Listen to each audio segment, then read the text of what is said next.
absolutely amazing clouds today in pretty much every direction, although somewhat ominous from behind us. Fingers crossed.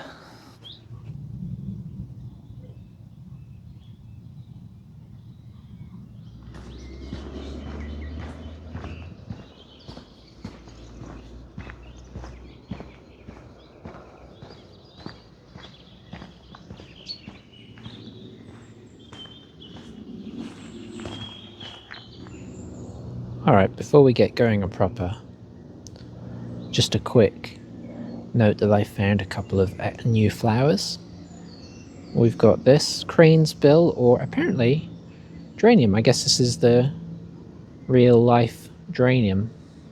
I say real life because of course you have those ones that you can buy in garden centres and such, but I guess this perhaps is the real deal. Oh, sorry, big vehicle coming by.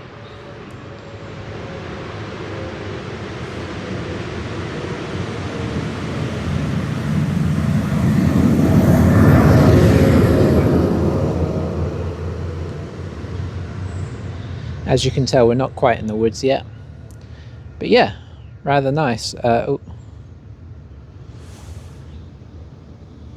There we go, finger comparison. So a couple centimetres wide, so not one of the tiniest ones, quite nice.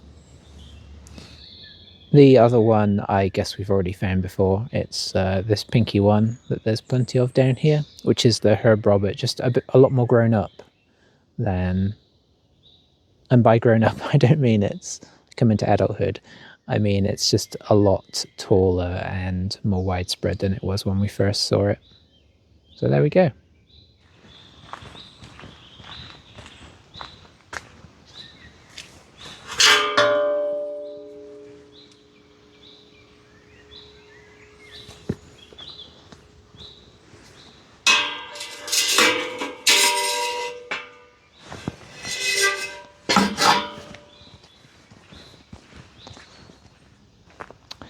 So, I know we said at the end of last week that this week we would do the loop of the fields around Rita Woodoo, as we did with Lift Holt last week. But I think I'm actually going to delay that week because I didn't want to spend a fortnight without getting actually into the woods. So, especially during spring when it's all going off. So I decided to come in. Plus, there's something I sort of want to talk about. We'll see how good a job I do, but that's the plan anyway. So that's what we're going to do.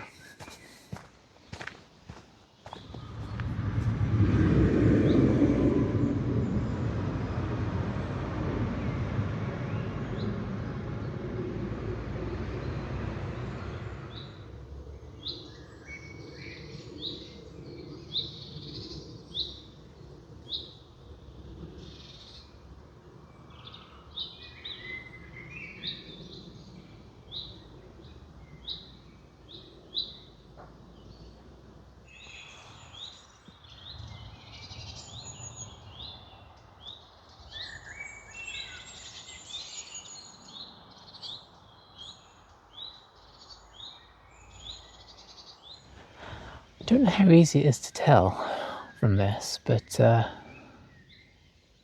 weather is definitely looking a bit threatening over here, and I just heard the first rumble of thunder. Incidentally, can you see how much pollen is floating by? It's hard to pick up, I think, on camera, but it's absolutely snowing pollen all over me. It's quite horrific. I mean, probably in a good way, but oh my. Let's see if it'll show up better in different directions. I mean, not really. Maybe you can see some floating particles. If you can, that's mostly not flies, that's just bits of pollen. And I think, my suspicion is that maybe some of these willow trees are to blame. Take a look at this over here. See how fluffy these are? Or how fluffy they were, I should say. I think a lot of the fluff is floating off now and descending upon me. But yeah, I think there's a lot of willows in here. We've established that before, or at least a few. And they're going crazy. And I know behind here, it all looks blue sky and lovely. It's behind me that I'm worried about.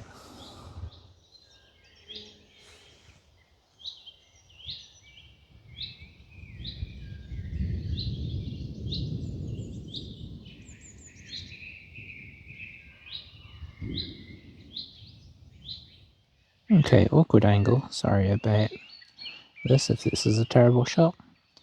But, cool plant.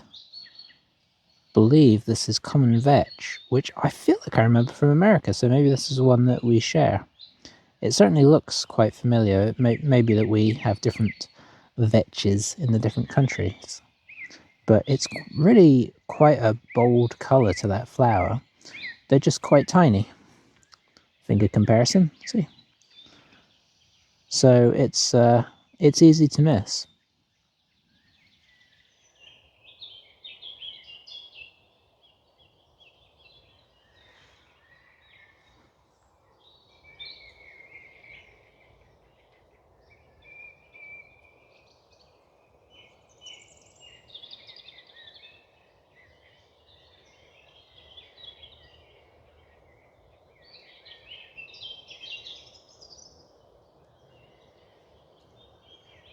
Not sinister at all.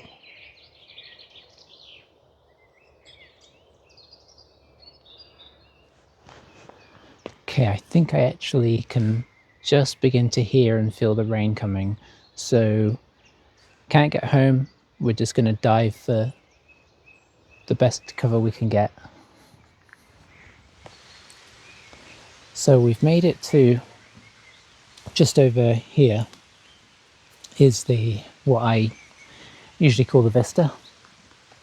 Can't see it too much from there because we're behind the younglings. And you know when they say angry skies, this is one of those situations that makes you think, yes, angry skies. Just sort of all dark greys running into each other. They're not as angry as they get in the US for the most part, I'll admit that. But they're still quite threatening. The rain is coming down now, but I'm semi-undercover. I'm going to retreat a little bit more undercover, where we actually ran to a few weeks ago when it took me by surprise. Over, if I zoom out a touch, you can see over on the left, sunny over there. So I'm crossing my fingers that it doesn't sort of absolutely hammer it down on us. Maybe it'll skim. But there's something about slightly stormy weather, threatening skies, that is just very enlivening. And I don't know if it's because they feel slightly dangerous, if it's the way the atmosphere changes and it gets all... I mean, you can hear birdsong, but it sort of seems to drop a level. There's that ominous quiet when it gets stormy, like the animals know, which I'm sure they do. But yeah, it's very, very much what I love about being out in it. Obviously, there are downsides. Getting wet, arguably getting struck by something. Oh, you can begin to see the rain now a bit. So I'm going to retreat further under cover, as much cover as I can. I mean, it's leaves, so we're not going to completely escape unscathed, but we'll do our best. There's something about the colours too on a day like this. On a sunny day when it storms, I don't know if it's coming across on the video, but everything just has a different look to it, and it's like the colours are toned up and they just look different. Sorry, I was supposed to be going for cover. Off we go.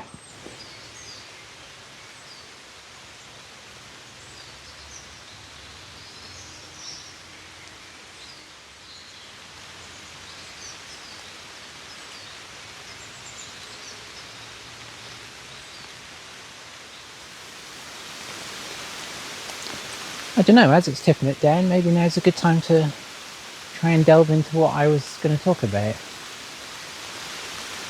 It's tricky though, because I don't have it fully formed in my mind, unsurprisingly. But I think ultimately what it is, you know what, maybe I'm going to wait. It's just started hailing. It hails a lot these days. Is that a new thing? Or did I just not go out in the rain enough? Maybe you can see it bouncing off me. I mean, it's not enough that it's constantly, but if you see the odd thing sort of hit me and then bounce off.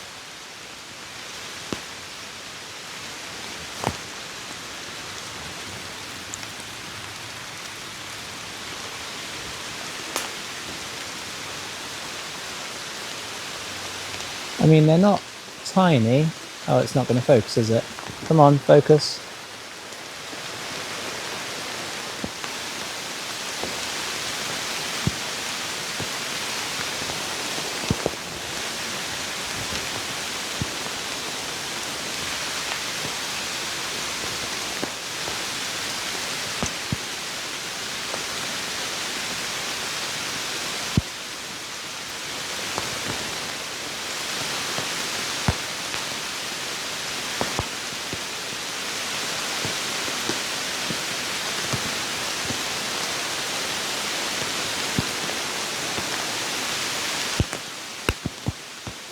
Ow!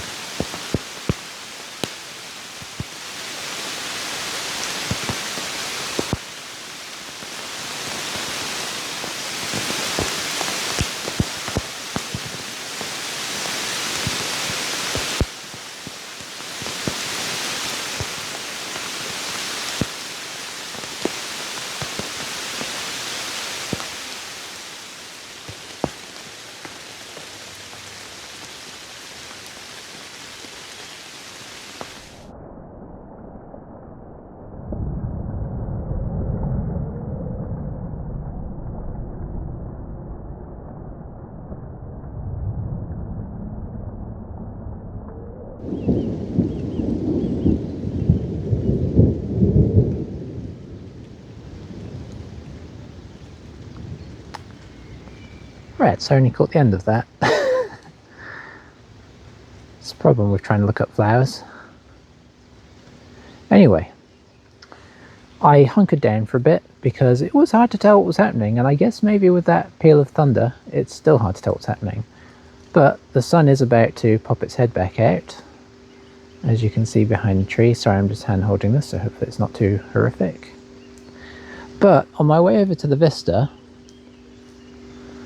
just over there, I came across something rather exciting, and that is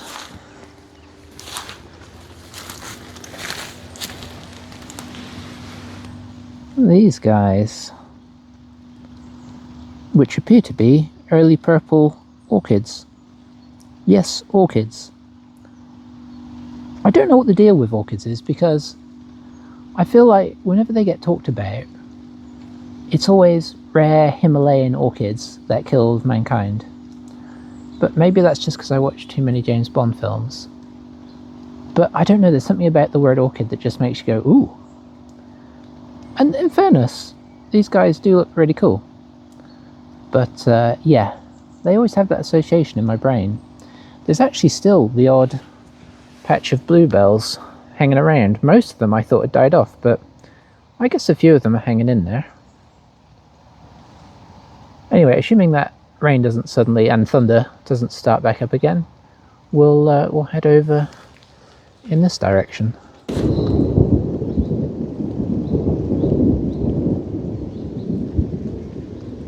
Okay, it did start up again. I mean, in fairness, I don't have a ton of choice now. I'm out here, so we'll just have to run for the trees again if it really comes down.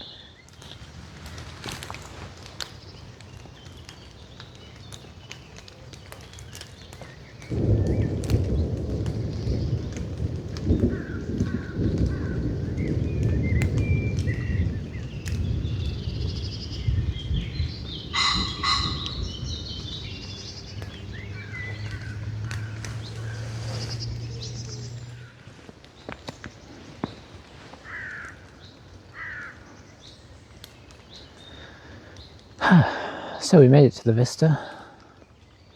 I think, if we're lucky, the thunder we're hearing now, I think, is pushing over that way, so maybe somebody else is getting rained on. Fingers crossed. It looks like the cloud's going that way rather than this way, but if I start running, you know why.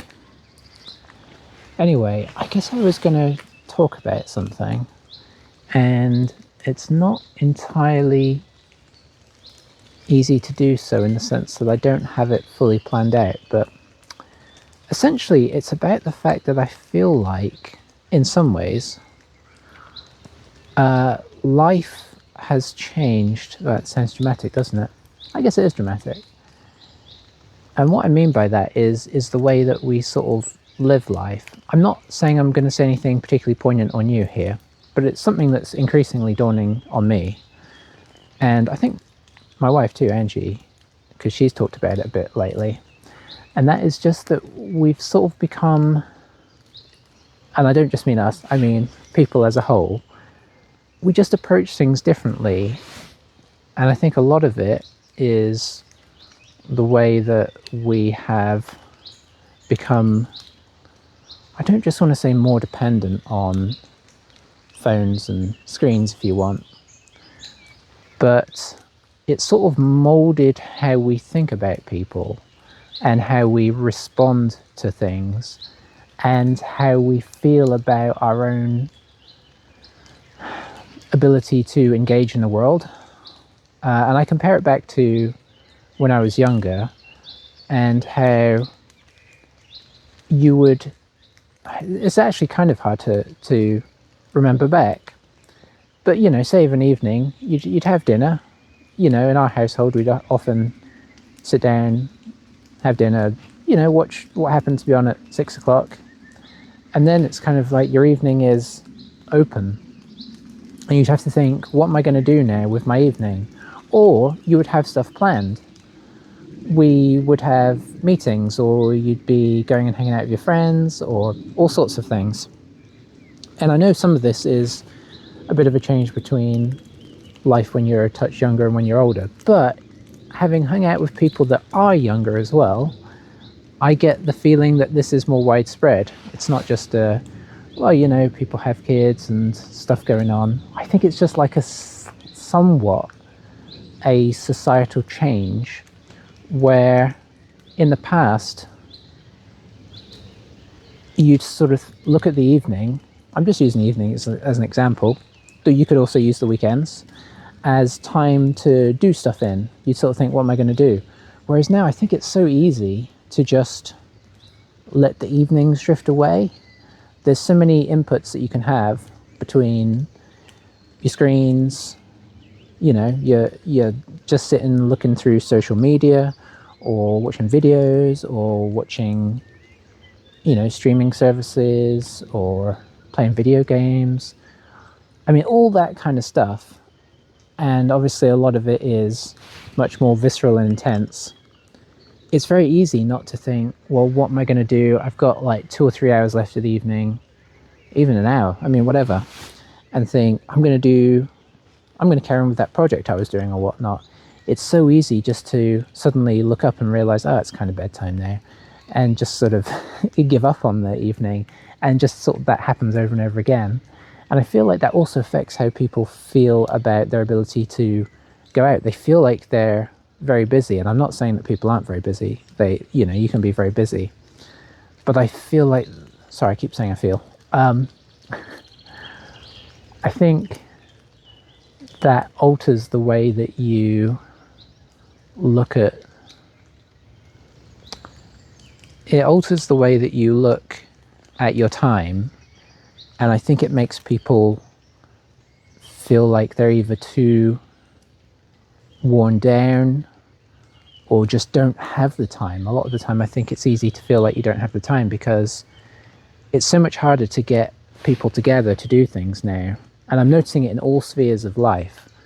I do a lot of things that I try and organise for a variety of reasons, some for fun, some to try and do a creative project or whatnot. And in every sphere, I sort of see the same thing, and that is people are really reluctant to actually commit to a time where they're willing to do something or feel like they're able to do something. I'm not saying it's all willingness, and I get it, but it just, I suppose it makes me worry about us as a whole. I mean, I have the same issues myself. It's very hard to sort of say to myself, yeah, I'm gonna go do that thing on that evening, and I have to sort of catch myself and think, no, I do want to do that, and I know I'll enjoy it once I get to it. I think we're just sort of being ground down to being very sedate and very insular, socializing socializing, it can be hard work, but it's obviously, usually when you do it, especially if it's with people you enjoy, you enjoy it, and you think, why was I so worried about doing this thing? But yeah, it's just something I feel like I increasingly notice. And trying to organize things, it's frustrating, but it's also, I think more than being frustrated, I'm sort of just worried about people, myself included. Although I do try and at least sort of be cognizant of it and fight it. But yeah, I sort of worry about people, and I know there are those out there who are pushing and doing things, and that is good, but I feel like there could be more people out there pushing and doing things rather than getting drawn into feeling like you can't. Because a lot of the time, you can a lot more than you think you can. You don't... I think what it is that little voice inside your head that used to say, but you'd say, no, I know this is going to be fun, or this is just what we do on this day, this week, every week. And that's, you just sort of accept that. I think now we've tipped into a place where you let that guide you, and, it's just unfortunate. And I think it means that people don't do a lot of the stuff that they want to do. And that's sad right there. I feel like we should be out there doing and living, and not sort of suddenly realizing, oh boy, what have I been doing the last 5 years? Nothing. Anyway, that was a long ramble. It was just something that was on my brain, and I wanted to mention, I'm probably under the camera now, aren't I?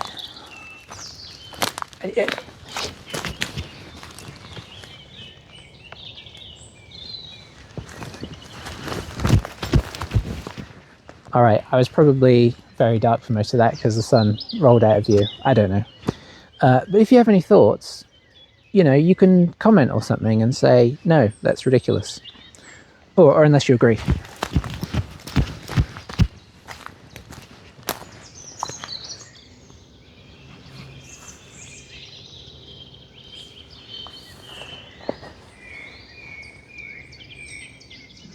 So we've just stopped off at the gate that leads to the chimney, where last week we saw things had been ploughed, and I guess this is a little bit spoilers for next week because, well, assuming we do the fields next week, but look, things are beginning to grow already. That was fast, wasn't it? So yeah. But in theory, we'll be covering this within at least the next few weeks. But very exciting progress. Ooh.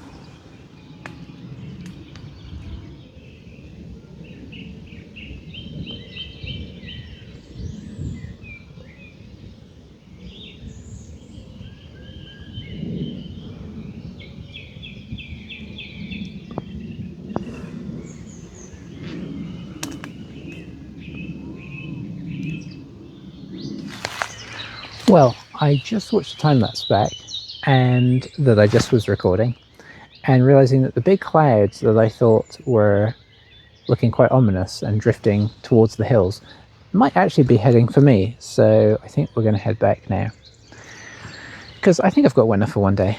Anyway, thanks for watching. If you held on till the end through that whole stream of consciousness, I think is the way to put it. But yeah, we'll see you next week, either for a walk or something else. I just don't know.